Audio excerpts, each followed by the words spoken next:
nom du Père et du Fils et du Saint-Esprit. Amen. Grande joie d'être là avec vous à nouveau pour ce temps de Lectio Divina. Aujourd'hui, nous sommes le 3 juin et nous célébrons aujourd'hui, en ce jeudi, nous célébrons Saint Charles Lwanga et ses compagnons martyrs, les saints africains.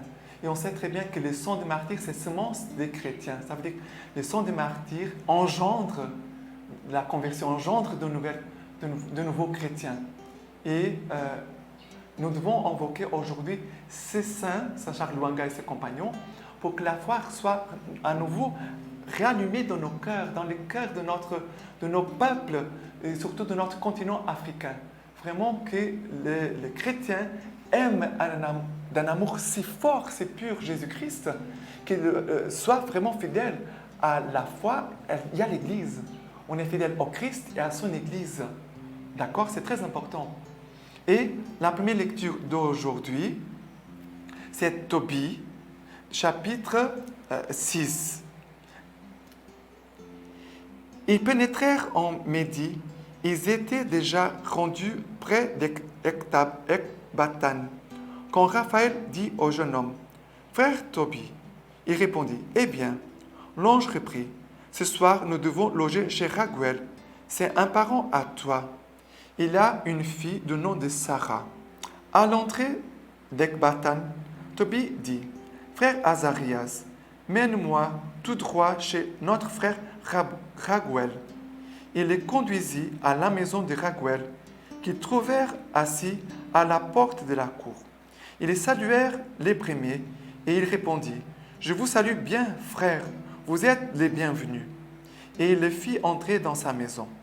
Il dit à sa femme Edna, « Que ce jeune homme ressemble donc à mon frère Tobit. » Edna leur demanda d'où ils étaient, et ils lui dirent, « Nous sommes des fils de Nephtali, déportés à Ninive. Connaissez-vous notre frère Tobit? » « Oui. Comment va-t-il? » « Il est toujours en vie et il se porte bien. » Et Tobie ajouta, « C'est mon père. » D'un bond, Raguel fut debout, il l'embrassa et il pleura. Puis il parla et lui dit, « Béni sois-tu, mon enfant. Tu es le fils d'un père excellent. Quel malheur qu'un homme si juste et si bienfaisant soit devenu aveugle. » Il tomba au cou de son frère Tobie et il pleura. Et sa femme pleura sur lui. Et puis leur fille Sarah aussi. Et il tua un mouton du troupeau et on leur fit une réception chaleureuse. On se leva, on se baigna et on se mit à table. Alors Tobie dit à Raphaël, « Frère Azarias, si tu demandais à Raguel de me donner ma sœur Sarah. » Cependant, les parents étaient sortis. En refermant la porte, Tobie se leva du lit et dit à Sarah, « Debout, ma sœur, il faut prier, tous deux, et recourir à notre Seigneur pour obtenir sa grâce et sa protection. » Elle se leva et ils se mirent à prier pour obtenir d'être protégés, et il commença ainsi. « Tu es béni, Dieu de nos pères, et ton nom est béni dans tous les siècles des siècles. Que te bénissent les cieux et toutes les créatures dans tous les siècles. C'est toi qui as créé Adam, c'est toi qui as créé Ève, sa femme, pour être son secours et son appui. Et la race humaine est née de ces deux-là. C'est toi qui as dit, il ne faut pas que l'homme reste seul.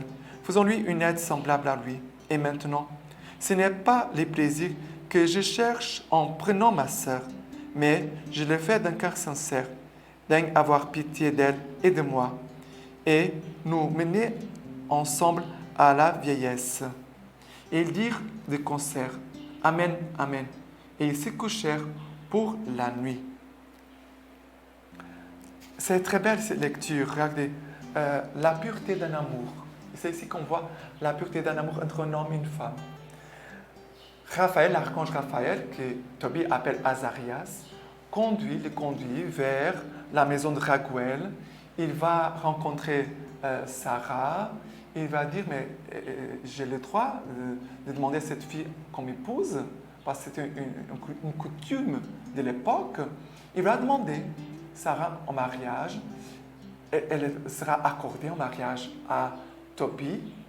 Et qu'est-ce qui se passe? Mais bon, avant de parler de ce qui se passe, c'est de voir comment Raguel va faire l'éloge de Tobit, de papa, de Tobie. Il va dire, tu es fils d'un père excellent. Regardez, un père excellent ne peut pas produire des fils mauvais. Ça peut parfois arriver que des enfants ne suivent pas les pas de ses parents. Malheureusement, ça arrive. Mais quand on parle ici d'un père excellent, c'est un père, une mère qui mettent ses enfants sur les chemins de Dieu. C'est cela l'excellence. C'est cela l'excellence, d'apprendre les enfants à suivre Dieu, à marcher selon les lois de Dieu, à aimer Dieu, à respecter Dieu. C'est cela le plus grand trésor. C'est cela l'excellence. Bien sûr, il a toutes les valeurs qu'un papa va donner à ses enfants, comme éducation, comme valeur de vie, comme principe, comme respect. Voilà, ce sont de belles choses. Mais tout vient de Dieu. Regardez, sans Dieu, toutes les autres choses vont s'effacer, ne vont pas avoir la même grandeur. Et voilà qu'après, Sarah va être accordée en mariage à Tobie. Et qu'est-ce qui se passe? Regardez ce qu'il va dire, Tobie. Il dit,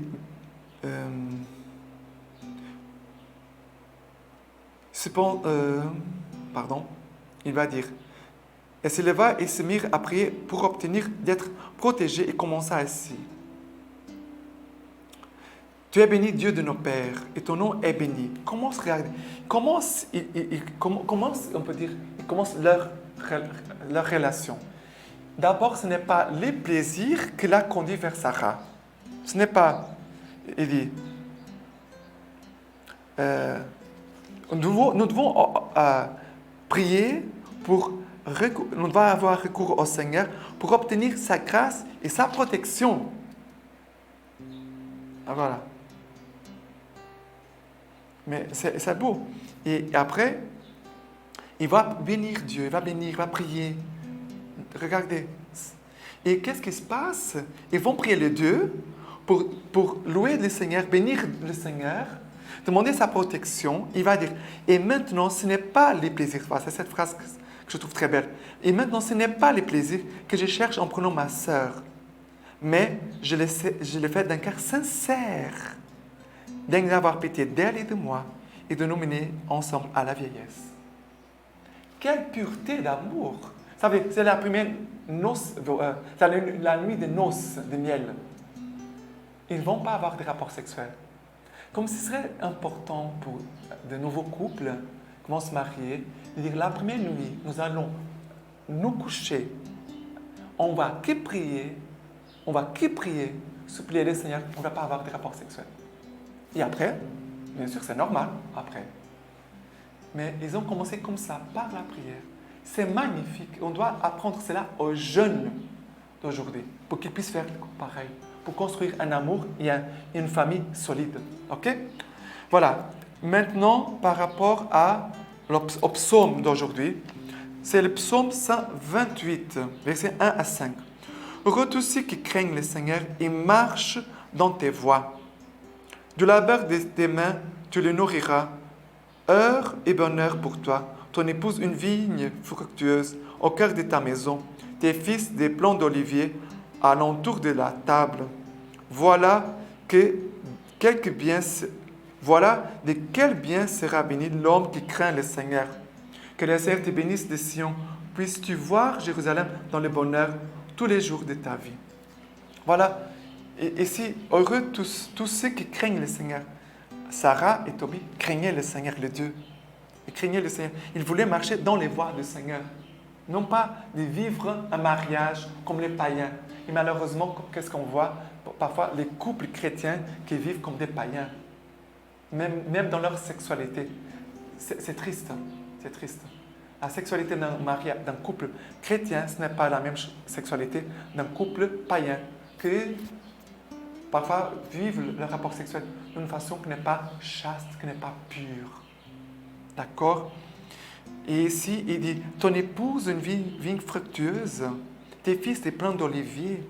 Voilà de quel bien sera béni l'homme qui craint le Seigneur, l'homme qui respecte le Seigneur. Voilà. Sarah et Tobie, on voit un couple qui craint le Seigneur, qui respecte le Seigneur et qui veut vraiment plaire à Dieu. Maintenant, l'évangile d'aujourd'hui, c'est Marc chapitre 12, versets 28 à 34. Un scribe qui les avait entendus discuter, voyant qu'il leur avait bien répondu, s'avança et lui demanda « Quel est le premier de tous les commandements ?» Jésus répondit « Le premier, c'est « Écoute Israël, le Seigneur notre Dieu est l'unique Seigneur.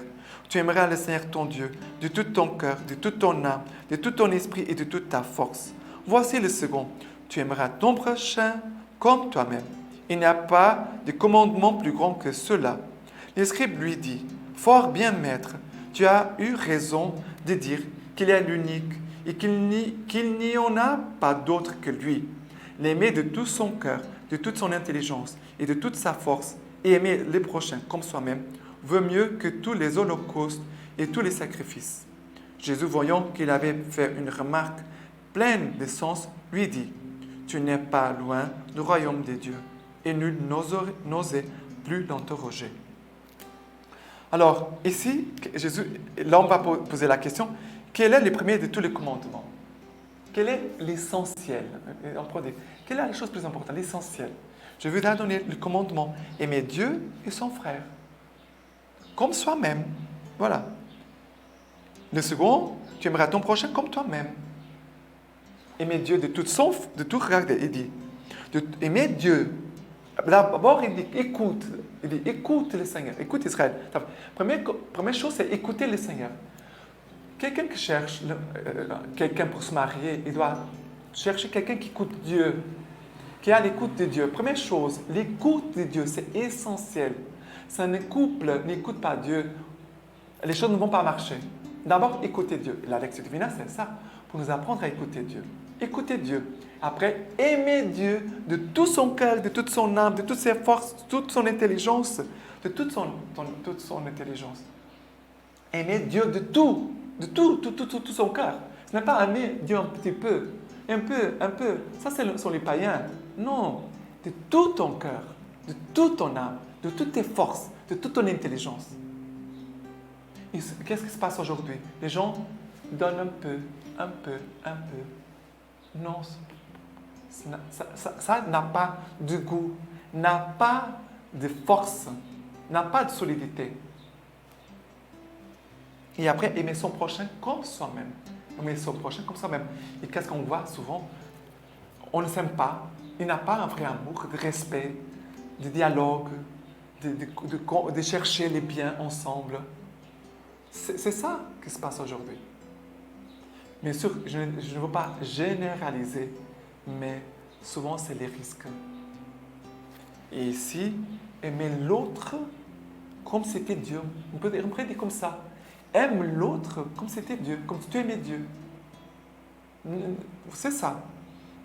Et après, il va dire, cela vaut plus que tous les holocaustes et tous les sacrifices. Aimer Dieu de toute sa force et aimer son prochain comme soi-même vaut mieux que tous les holocaustes et tous les sacrifices. C'est cela. Ça veut dire que c'est le commandement de l'amour que Dieu veut nous apprendre. Dieu veut nous apprendre à aimer. C'est Dieu qui peut nous apprendre à aimer. On ne sait pas. Et pour ceux qui viennent d'une famille qui a été détruite, où il y avait des disputes, des bagarres, qui n'avaient pas un bon esprit, il faut vraiment se tourner vers Dieu. Il faut aussi se tourner vers l'Église. Parce que l'Église, c'est pour cela. L'Église n'est pas pour nous apprendre à nous disputer. L'Église est là pour nous apprendre à vivre en unité et dans l'amour de Christ. Et Dieu, bien sûr, il est l'unité, il est l'amour. D'accord? Maintenant, de Jean-Charles Lwanga et ses compagnons, la lecture patristique. C'est homélie de Paul VI à la canonisation des martyrs d'Ouganda. Ces martyrs africains ajoutent en martyrologe, au livre des vainqueurs, une page qui relate des événements à la fois sinistres et magnifiques. Une page vraiment digne de rejoindre ces récits glorieux de l'Afrique ancienne dont nous-mêmes, hommes modernes, avec notre peu de foi, pensions qu'il ne trouvait jamais une suite comparable. Qui aurait jamais pu supposer, par exemple, que les exploits bouleversants des martyrs de Silium, de Carthage et de la Massa Candida, du tic rappelé par saint Augustin et Prudence, des martyrs d'Égypte dont nous lisons l'ample panégyrique chez Jean Chrysostome, les martyrs de la persécution des Vandales seraient rejoints à notre époque par les récits non moins héroïques et non moins glorieux. Qui pourrait prévoir qu'à ces grands martyrs et confesseurs d'Afrique, ces personnages inoubliables qui sont Cyprien, Félicité et Perpétue, et le grand saint Augustin, on ajouterait un jour ces noms qui nous sont chers, Charles Lwanga, Mathias, Molumba, Kalemba et leurs 20 compagnons. Et il est juste de mentionner aussi ceux qui, appartenant à la confession anglicaine, ont subi la mort pour le nom du Christ. Ces martyrs africains marquent le début d'une époque nouvelle, non pas en ce sens qu'elle s'oriente vers les persécutions et les conflits, mais vers une régénération religieuse et politique.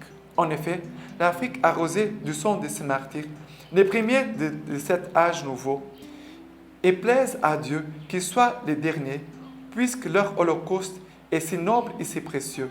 L'Afrique libre est devenue indépendante et est en train de renaître.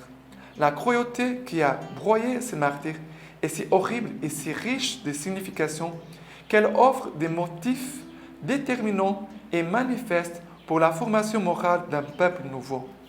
Une nouvelle tradition spirituelle doit s'affirmer pour se transmettre aux hommes de l'avenir. Elle doit exprimer symboliquement et porter une évolution d'un mode de vie simple et naïf où ne manquerait pas des valeurs humaines remarquables, mais qui étaient déshonorées et affaiblies par l'esclavage dans lequel il était tenu. Il s'agit de passer à une condition politique qui aspire aux expressions les plus hautes de l'esprit humain et aux formes supérieures de la vie sociale. Demandons l'intercession de Saint Charles Lwanga et de ses compagnons. Et maintenant, je vous laisse la bénédiction par les mains toutes pieuses de la Vierge Marie. Les deux puissants vous bénissent et vous gardent, le Père, le Fils et le Saint-Esprit. Amen.